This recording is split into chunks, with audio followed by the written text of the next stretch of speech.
شب معراج آقا علیہ الصلوۃ والسلام جب معراج پر تشریف لے گئے،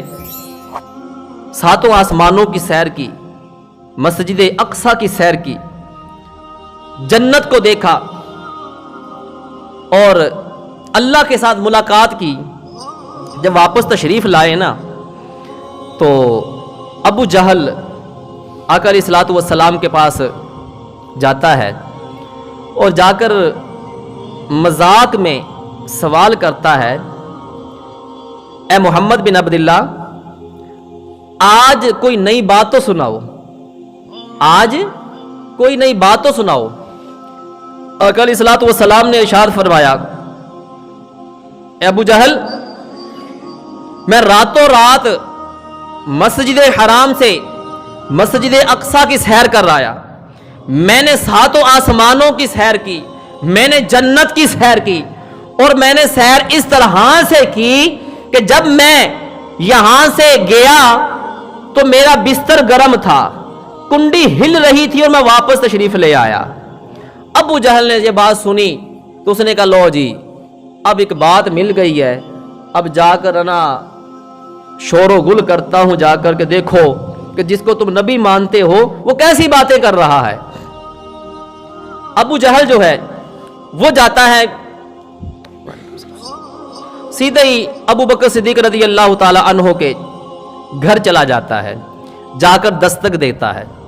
جب دستک دیتا ہے تو سیدنا ابو بکر صدیق رضی اللہ تعالی عنہ باہر تشریف لاتے ہیں۔ تو ابو جہل پوچھتا ہے کہ ابو بکر، اگر کوئی شخص یہ کہے کہ میں راتوں رات مسجد اقصی سے مسجد حرام تک کی سیر کر آیا، میں نے ساتوں آسمانوں کی سیر کر لی، ہیں جی، میں نے اللہ سے ملاقات کی راتوں رات